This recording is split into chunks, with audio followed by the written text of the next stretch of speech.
Après Koumra, chef-lieu de la province de Mandoul, le maréchal du Tchad Idriss Déby Itno se trouve à Sarr, chef-lieu de la province du Moyen-Chari.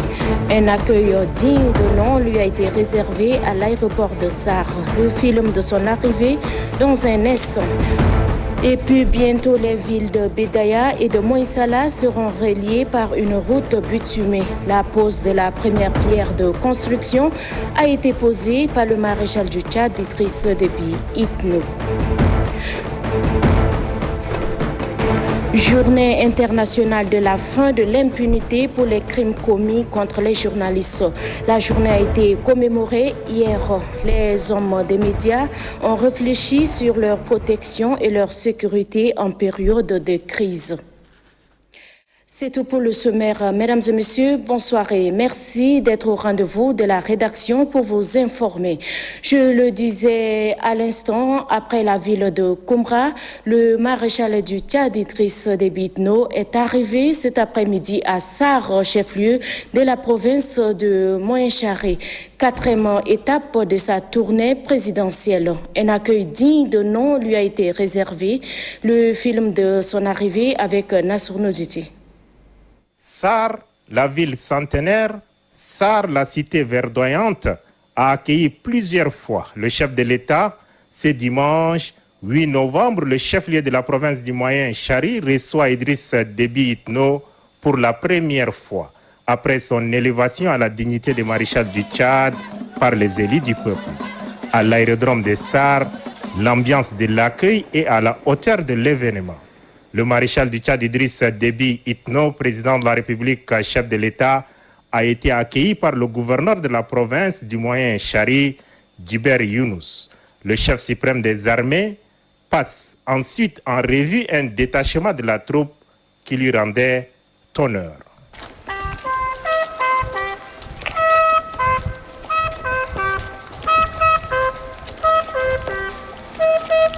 Juste après le détachement de l'armée nationale tchadienne, l'on a noté la présence des chefs militaires, autorités administratives, délégués provinciaux, chefs traditionnels, leaders religieux, responsables politiques et opérateurs économiques. C'est un échantillon représentatif des différentes corporations socio-professionnelles du Moyen-Chari qui a fait le déplacement de l'aérodrome de Sarr pour réserver un accueil de grand jour au maréchal du Tchad Idriss Déby Itno, président de la République, chef de l'État.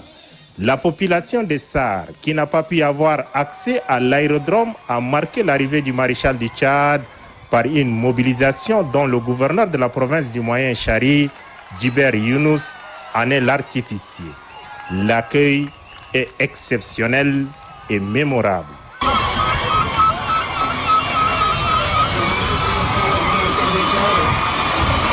Dans le chef-lieu de la province du Moyen-Chari, le maréchal du Tchad entend rencontrer les autorités administratives, chefs militaires, les leaders religieux et les garants des us et coutumes que sont les autorités traditionnelles. 3 activités phares sont également inscrites dans l'agenda du maréchal du Tchad à Sarr. Il s'agit de l'inauguration de la nouvelle société de textile du Tchad, lancement du projet de développement de compétences et de l'employabilité des jeunes du Tchad et enfin, pose des premières pierres du Centre de formation professionnelle et technique CFPT.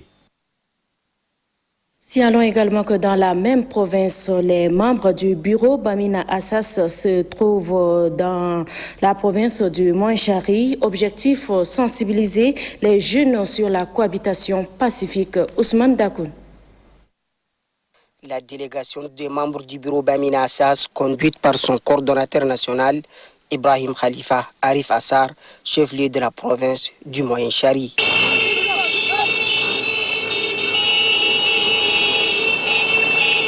À l'entrée de la ville d'Essar, la délégation a été accueillie par un public jeune qui témoigne des sacrifices consentis par les bains ministres pour l'instauration de la démocratie au Tchad.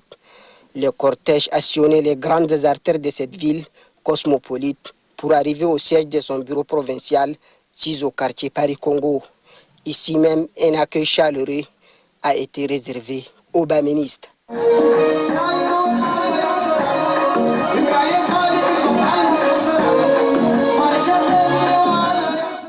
L'agenda du bureau Baminassas Assar prévoit une rencontre avec les jeunes sur la cohabitation pacifique et la tolérance.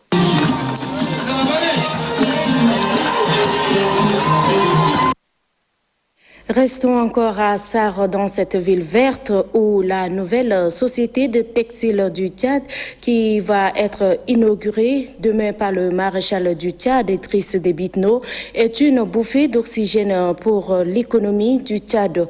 Quelles sont donc les caractéristiques techniques de cette usine? Notre reporter Amathia Abbas s'est rendu dans les locaux de l'usine. Suivez. La ville verte, comme l'appellent affectueusement ses habitants, respire un climat d'ambiance exceptionnel.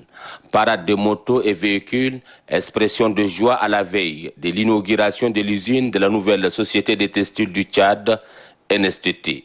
Voici grandeur nature, l'usine qui a suscité les déplacements du maréchal du Tchad, Idriss Déby Itno, dans la capitale du Mouanchari. Située dans la ville d'Essar, avec des équipements ultra-modernes, la NSTT est une fierté nationale. Du complexe industriel, avec ses unités de production composées de la filature, de l'unité de tricotage, de l'unité de tissage, ou encore celle de teinture et finition, la mise en marche de cette société tchadienne de textiles donnera un coup de pouce à l'économie nationale fragilisée par les effets du coronavirus. Nous pouvons consommer au niveau de la filature 11 tonnes de coton jour pour une production de 8 tonnes de fil. Et au niveau de tissage, nous avons une capacité de pouvoir traiter jusqu'à 12 500 mètres de tissu, soit environ 4 500 000. À en croire son directeur général, la nouvelle société des textiles du Tchad va créer de l'emploi direct et indirect à la jeunesse tchadienne. La vision du maréchal du Tchad, président de la République, Idriss Déby Itno, de relancer l'activité de la nouvelle société textile du Tchad, NSTT, va booster notre économie et va créer des emplois. Et comme la maintenance est l'élément fondamental pour la survie de chaque usine, plus de 200 ingénieurs sont formés pour l'entretien. Vu les réalisations faites et la volonté politique affichée par les plus hautes autorités du pays, les Tchadiens n'auront plus besoin d'importer de belles tenues. Du Made in Tchad sera disponible pour eux et pour l'ensemble de la sous-région. Sachez également qu'avant de se rendre à Assar, le maréchal du Tchad, Idriss Déby Itno, président de la République du Tchad, a procédé à Komra, chef-lieu de la province de Mandoul, au lancement de 2 grands projets de développement de la dite ville. Il s'agit de la pose de la première pierre de la construction de la route Bédaya-Moïsala et du projet d'appui aux réfugiés et comités d'accueil. Les précisions avec Doba Robert. Gouvernance être régulier auprès de sa population. Le maréchal du Tchad Idriss Déby Itno, président de la République, chef de l'État, vient de nous administrer la preuve la plus tangible de ses postulats politiques en effectuant une descente dans l'arrière-pays. Il est au contact de son peuple pour vivre les réalités et poser des actions qui améliorent le quotidien de sa population. La double cérémonie de lancement des 2 grands projets de développement à Koumra, chef-lieu de la province de Mandoul, met en évidence cette réalité. Il s'agit du projet d'appui aux réfugiés et comités d'accueil, de la pose de la première pierre de construction de l'axe Bédaya-Moïsala et de plus de 400 km de pistes rurales.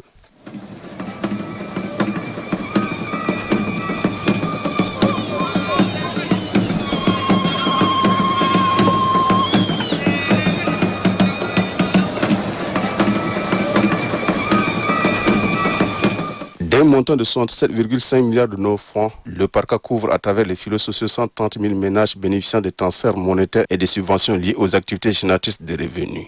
18 800 ménages sont concernés par ces projets dans la province de Mandoul. Le dit projet prend en compte tous les différents secteurs de la vie publique. Je voulais simplement vous signifier qu'en ayant pris le temps d'écouter vos concitoyens de Mandoul, vous nous avez instruit de donner un certain nombre de réponses, tant par exemple pour l'initiative d'industrialisation de beurre qualité et la labellisation, ainsi qu'un certain nombre d'investissements à initier. Nous vous confirmons qu'il en sera de même pour l'ensemble des provinces vers lesquelles vous aurez aimé lancer ou initier de nouveaux projets. S'agissant de la réhabilitation de l'axe Bédéa-Moïsala, les travaux font partie du projet de mobilité et de connectivité des provinces du Moïchari et de Mandoul. Sur une distance de 75 km, cette voie de communication sera financée à plus d'1 milliard par la Banque mondiale. Le projet améliorera les conditions de vie de la population en restaurant des installations communautaires telles que les puits d'eau, clôtures, entrepôts pour les cultures, le long de la route réhabilitée et dans les villages voisins. Le projet financera également des moyens intermédiaires de transport aux populations des deux provinces pour faciliter le transport des produits agricoles vers les marchés. Se félicitant de ces deux grands projets de développement, le maréchal du Tchad Idriss Déby Itno, président de la République, chef de l'État, soutient que cette initiative participe au développement socio-économique de la province de Mandoul. Il annonce par ailleurs la relance de différents chantiers en cours d'exécution. Dans son adresse, le maréchal du Tchad, Idriss Déby Itno, a promis la relance des travaux des infrastructures suspendues dans la province de Mandoul. Le maréchal du Tchad félicite également les partenaires au développement pour leur soutien au développement du pays. Je vous propose de suivre le maréchal du Tchad, Idriss Déby Itno. Le projet que nous venons de lancer touche directement les populations. Donc, je dis bravo et merci à notre partenaire, la Banque mondiale, HCR. Bravo.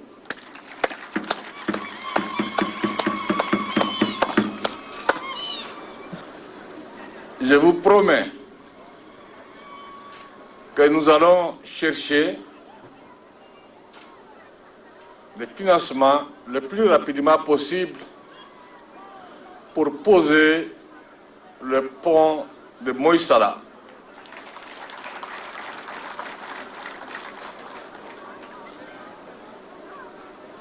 Toutes les infrastructures qui ont été arrêtées à partir de 2014, que ce soit des écoles, des centres de santé, des stades ou autres, de la province de Mandoul vont reprendre.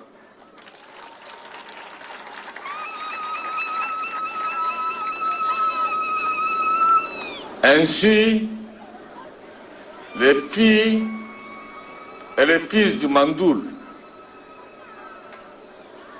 dans la paix, la stabilité et dans la cohabitation pacifique, vous donnerez une chance à votre région pour son développement et pour votre épanouissement. Les femmes braves de Mandoul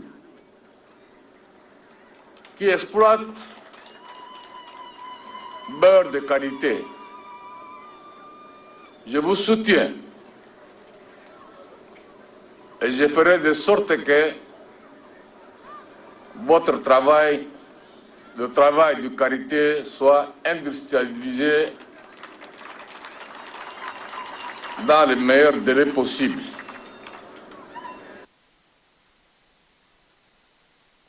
Ensuite, le maréchal du Tchad, Idriss Déby Itno, a aussi appelé la population de Mandoul à cultiver la paix, à éviter le conflit agriculteur-éleveur et surtout à éradiquer la pratique de l'excision qui est un crime contre la petite fille. Suivons une fois de plus le maréchal du Tchad, Idriss Déby Itno. On me parle souvent, et c'est un peu partout, dans les régions du Tchad, le mal-vivre entre les agriculteurs et entre les éleveurs. C'est un virus fatal. Priez Dieu pour que la paix actuelle et la stabilité actuelle de notre pays,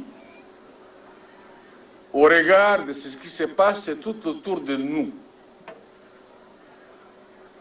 soit préservée.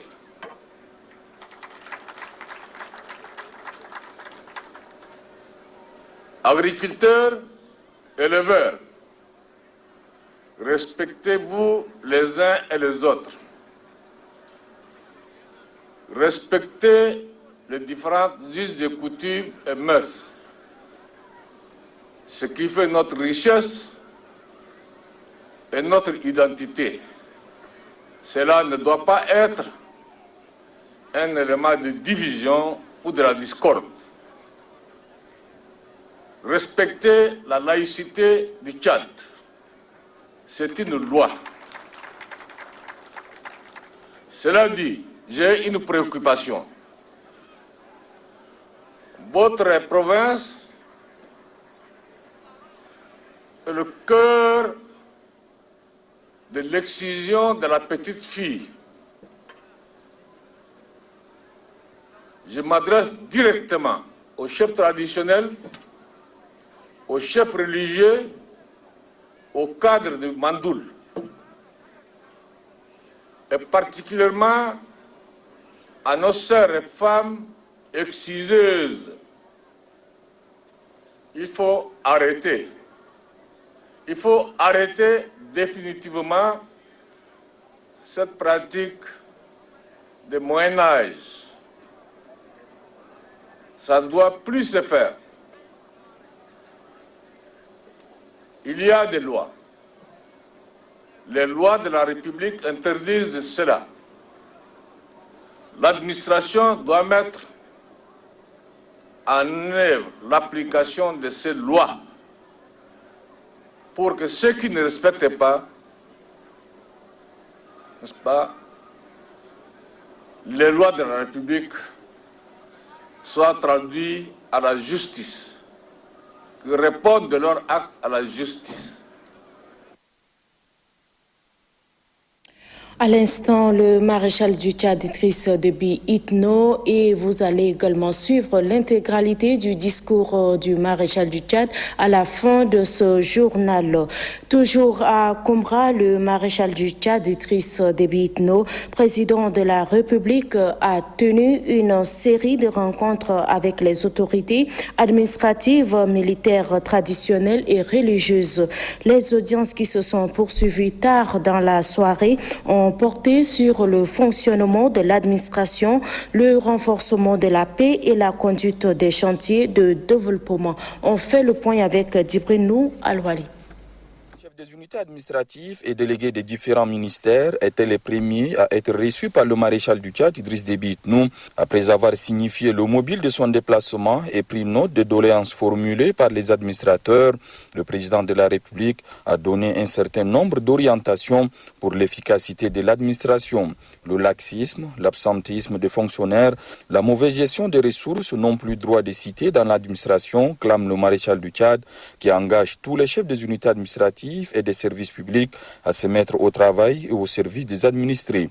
Le vivre ensemble, l'éducation des enfants, la lutte contre l'exploitation des enfants et leur mariage, la lutte contre les mutilations génitales féminines et j'en passe sont au nombre des combats pour lesquels le maréchal du Tchad, Idriss Déby Itno, engage l'administration provinciale.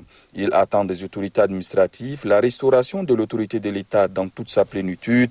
Je n'hésiterai pas à remplir les prisons par les auteurs et complices des mariages d'enfants. Ils seront dans le désert pour planter des arbres, tonne-t-il, trouvant inconcevable de continuer à martyriser les enfants. Arrêter le phénomène implique également la responsabilité des forces de défense et de sécurité dont les chefs ont été reçus par le chef suprême des armées. Ordre leur est donné de lever les barrières, à traquer tous ceux qui perturbent le sommet des Mandoulais, à répondre avec promptitude aux instructions du gouverneur pour agir face aux actes mettant à mal la société. Vous êtes les soldats de la République, pas d'un régime. Les régimes passent, le soldat républicain est là pour servir la nation. Un soldat politisé est un danger, a signifié le maréchal du Tchad qui annonce l'envoi dans les prochains jours de 20 véhicules et le renforcement de la zone de défense numéro 5 en effectif pour mener à bien ses missions. Les brebis galeuses qui déshonorent l'armée sont mises en garde. Tout officier qui a mis plus de 3 ans sera muté. Tous ceux qui se sont transformés en éleveurs sont sommés d'arrêter immédiatement ou à défaut de déposer la tenue. L'exemplarité et l'appel au devoir s'imposent également aux chefs traditionnels, coutumiers et religieux. Ils sont appelés avec insistance à œuvrer sans relâche pour extirper le virus de la division qui prend racine, à renforcer l'unité nationale et à aider le gouvernement pour circonscrire la pandémie de la Covid-19 par une sensibilisation pointue. Donnant suite à leur doléance, le maréchal du Tchad, Idriss Déby Itno, a annoncé l'augmentation du nombre de goumiers qui passe de 2 à 5 à partir du 1er janvier 2021. Le rétablissement des indemnités aux chefs de canton à partir de ce mois de novembre. Chefs de canton, villages éphériques, imams et pasteurs ont un rôle central, reconnaît-il, magnifiant également le combat que mène la femme mandoulaise à qui il a fait part de son admiration. Les représentants des associations et groupements féminins, des jeunes et cadres de la province ont mis à profit la rencontre avec le chef de l'État Idriss Déby Itno pour exprimer leur entière adhésion à sa politique de développement du pays tout en faisant part de leurs préoccupations. Prenant acte de ces sollicitations, il a annoncé l'installation prochaine d'une usine pour industrialiser la filière des oléagineux et le paiement dans le meilleur délai de l'argent destiné à parachever les travaux de construction du château d'eau de Koumra. Il en est de même pour le palais de justice et du stade dont les chantiers vont redémarrer rapidement. La construction d'un centre multimédia, l'intégration des jeunes à la fonction publique, l'octroi des crédits aux jeunes et femmes vont venir renforcer cet arsenal. L'ONAGES et l'ONAPE vont également agir rapidement.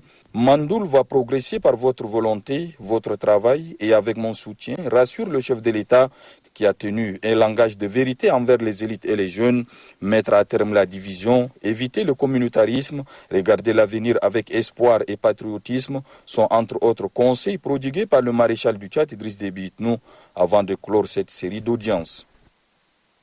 Autre activité, mais toujours dans la même ville, l'association des artistes du Mandoul et la radio communautaire Top FM de Koumra ont reçu des dons matériels et financiers du ministre de la Femme et celui de la Jeunesse et des Sports. Le point avec Ditingue, Félix.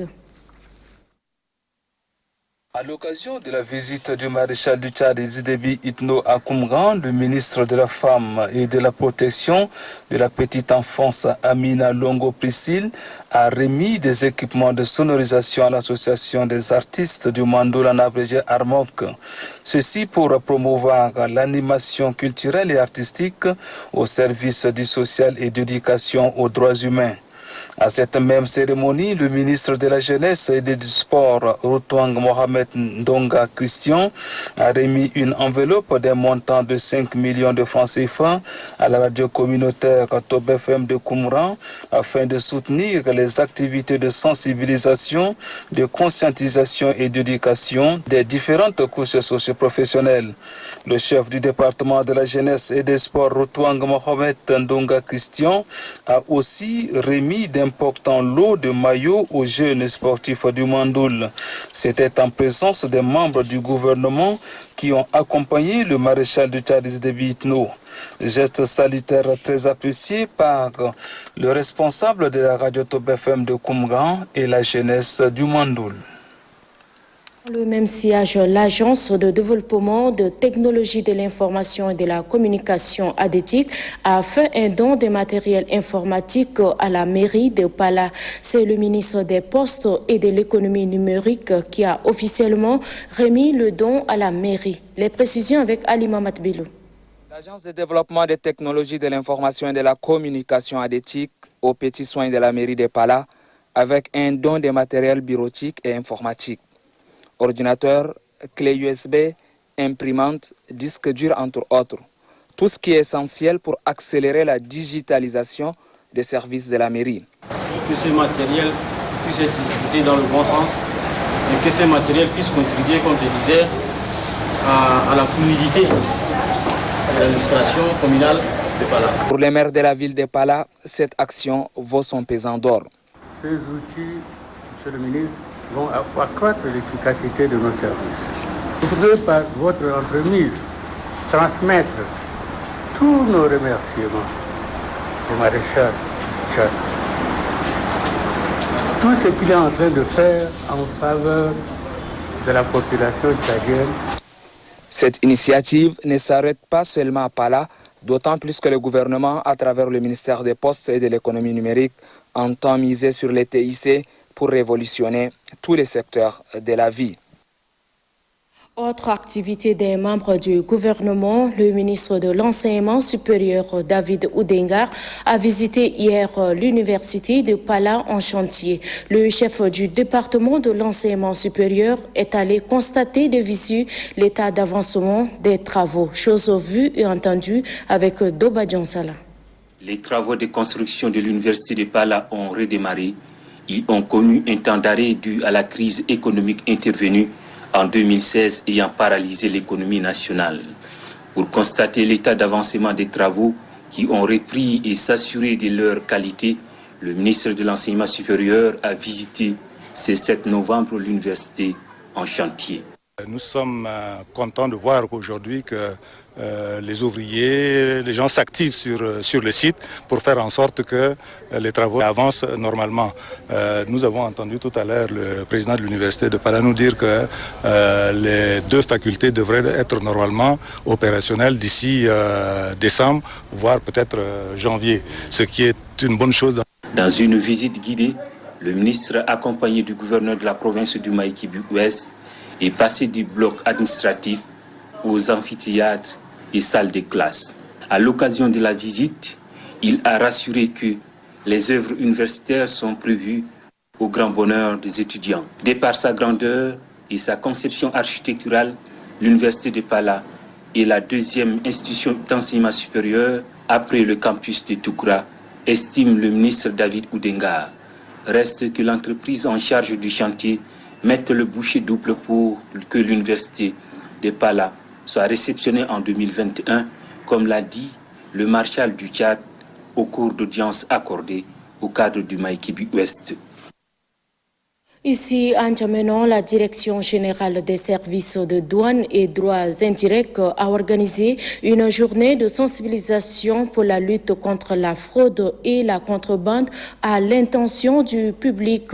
Des marchandises frauduleuses d'une valeur de plus d'1 milliard de francs CFA saisies par la brigade mobile nationale des douanes ont été présentées. Cérémonie présentée par le directeur général du ministère des Finances et du Budget. Dans les locaux de la brigade mobile des douanes de Toukra, des marchandises issues de la fraude, parmi lesquelles se trouve une importante quantité de stupéfiants et des produits contrefaits, sont présentés au public. Ces marchandises saisies sont évaluées à 1,92 milliard de francs CFA. Les actions de la brigade mobile nationale visent à contrôler l'extrême frontière et ainsi contraignant les fraudeurs à prendre la route officielle pour effectuer les opérations d'événement. C'est l'occasion pour le directeur général des douanes d'inviter les opérateurs économiques à se conformer à la législation douanière. Ceux qui font la fraude, nous leur demandons de respecter la procédure et aller vers le commerce légal.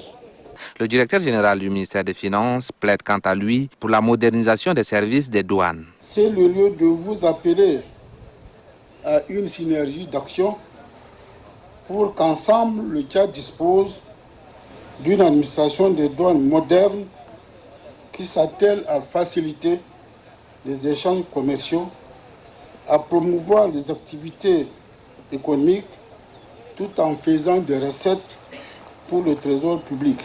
Bidjere Benjaki exhorte également la population à une franche collaboration avec les agents des douanes dans l'exercice de leurs fonctions.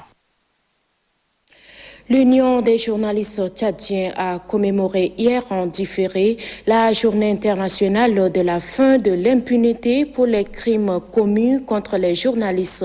L'édition de cette année a permis aux journalistes de réfléchir sur la protection et la sécurité des journalistes en période de crise. C'est le directeur général du ministère de la Communication, Dubaï Cléton, qui a clôturé la journée. Mamad Seyd Abakar.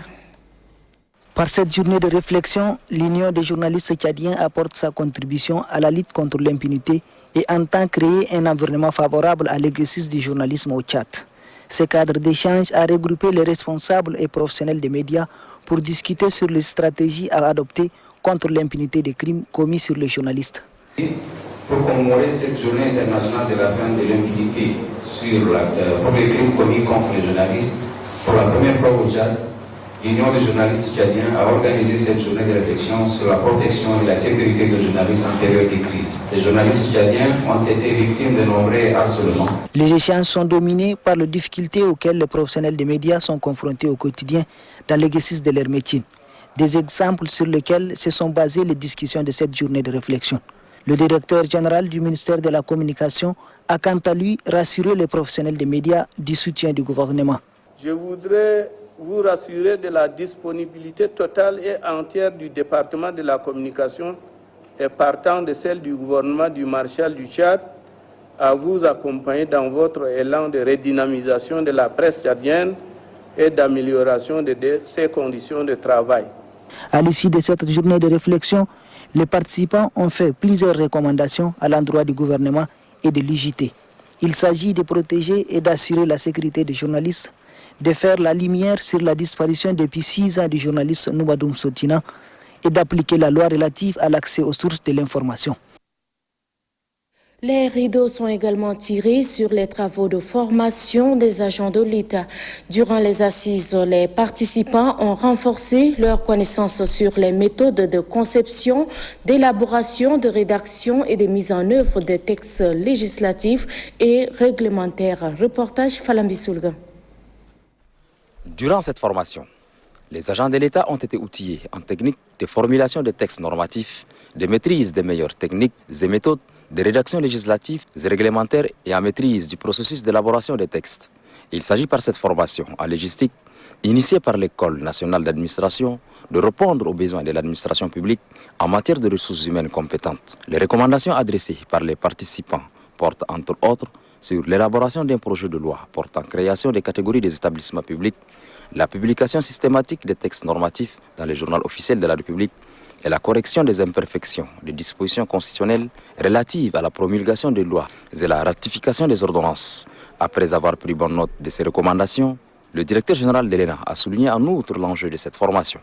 Nos textes législatifs et réglementaires, qu'il s'agisse des lois ou des ordonnances de manière générale ou des décrets, comportent parfois des lacunes et des insuffisances. Des lacunes et des insuffisances qui sont constatées à tous les niveaux et qui nuisent malheureusement à la qualité de notre production réglementaire.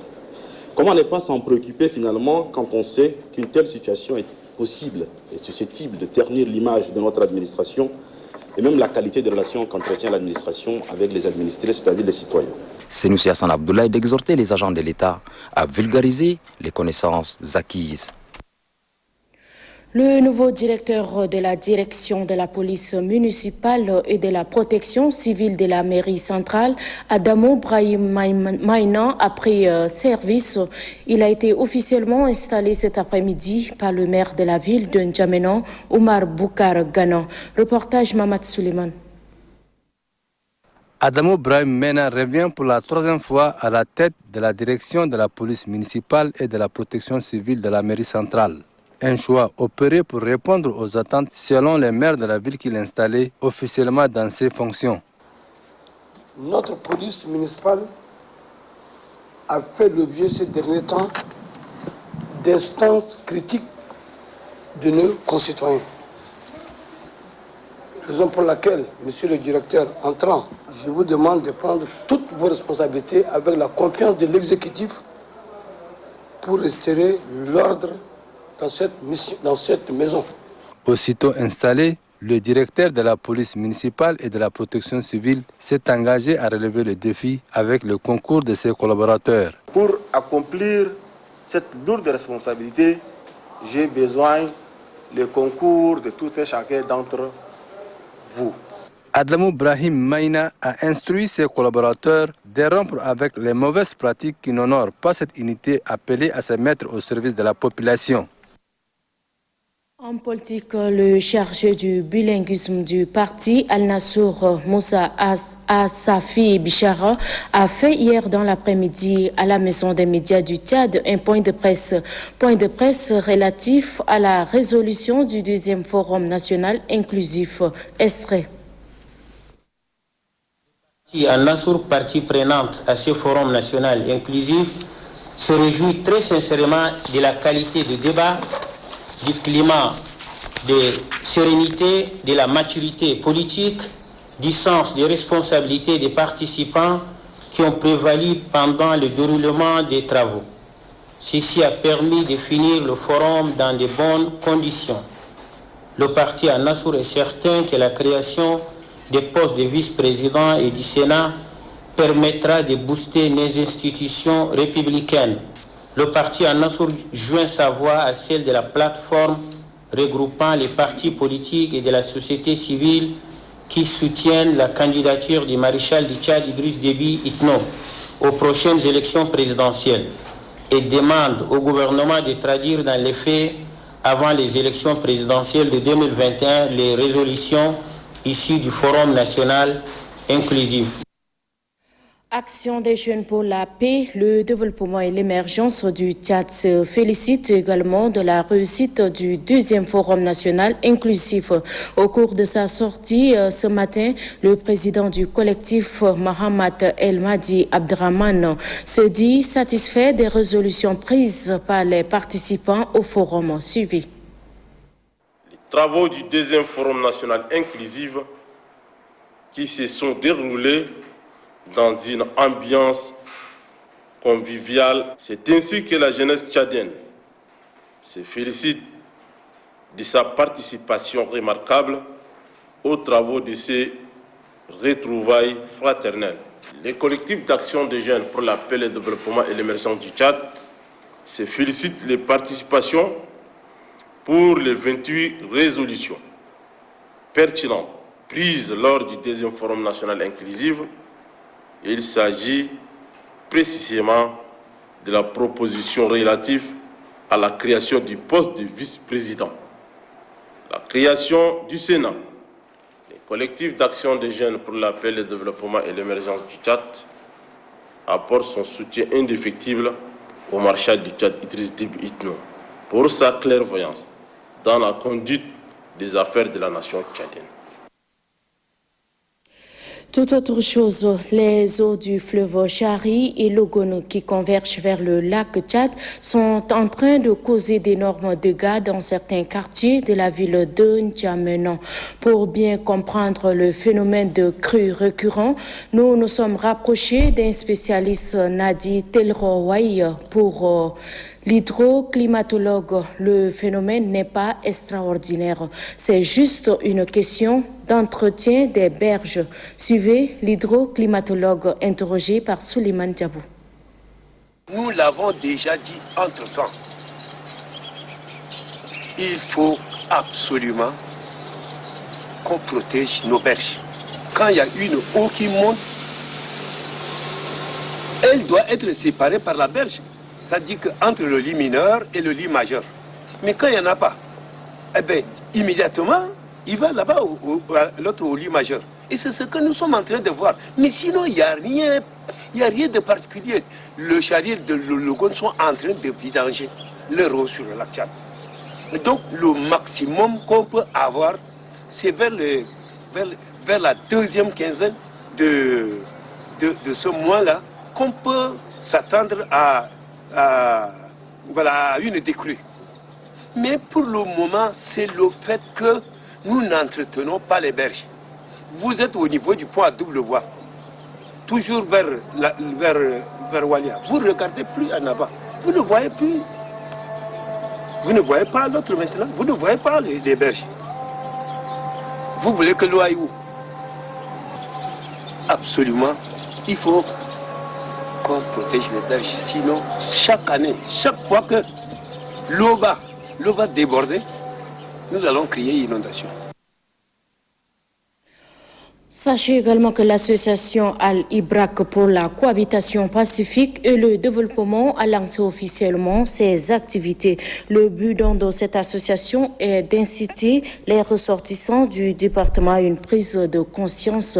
Les précisions avec Ahmad Ngarassa. Cette cérémonie marque le lancement officiel des activités de l'association Al-Ibrak pour la cohabitation pacifique et le développement socio-culturel du département de Dar al-Fawakit. Une rencontre placée sur le thème « La cohabitation pacifique nous unit ». Un thème en parfaite adéquation avec la politique des plus hautes autorités du pays, selon le président de l'association Al-Ibrak. À travers notre déclaration, je voudrais voir émerger une composante des citoyens de toutes les tendances, ayant l'attitude et les compétences nécessaires pour susciter un changement de comportement et de vision au sein de nos communautés respectives pour un vivre ensemble convivial.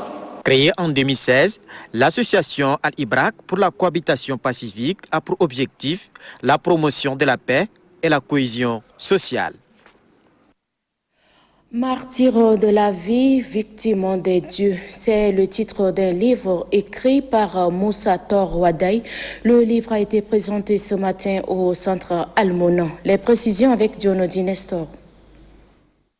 La quarantaine révolue, Moussa Tor Wadaï, un actif du Guéra, vient de faire son entrée dans le monde des écrivains. Son tout premier livre qu'il vient de présenter est intitulé « Martyr de la vie, victime des dieux ».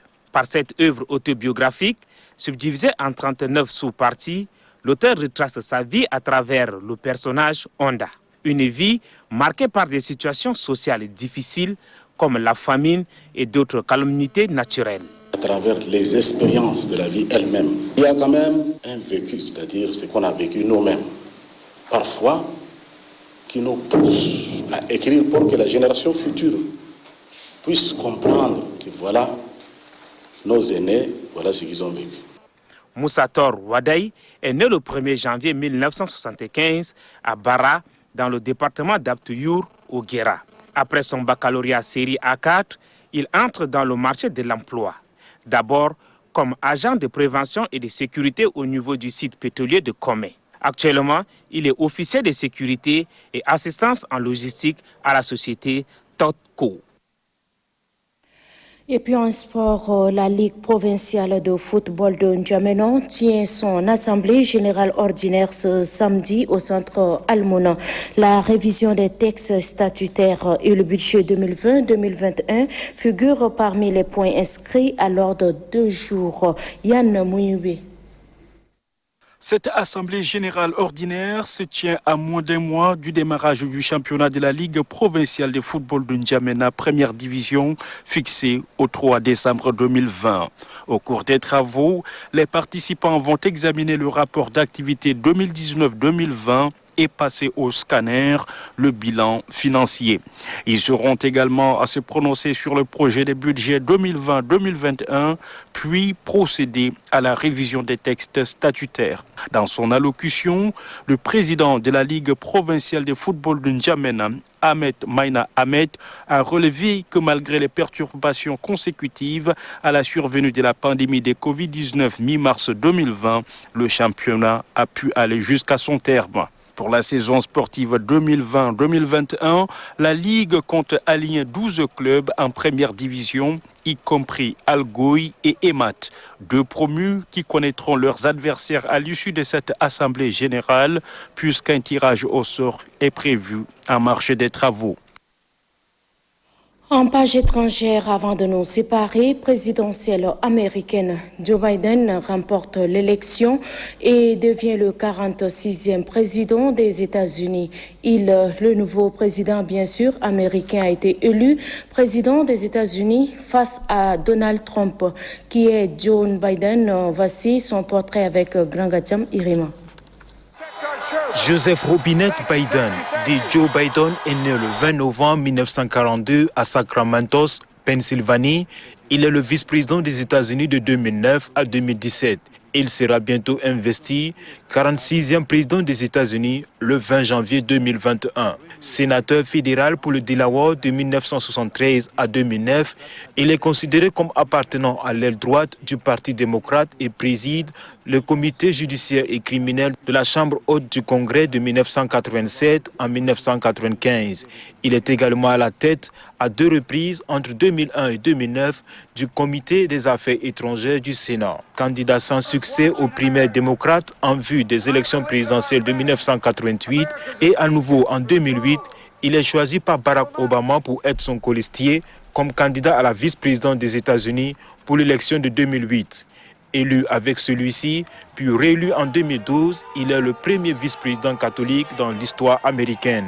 En 2020, à 77 ans, Joe Biden remporte les primaires démocrates et devient le candidat de son parti à l'élection présidentielle contre le président sortant Donald Trump. Il choisit Kamala Harris comme candidate à la vice-présidente. Le 7 novembre 2020, 4 jours après le scrutin, les projections des médias américains à travers sa victoire dans l'État de Pennsylvanie qui lui permettent de dépasser les 270 grands électeurs en font le président élu.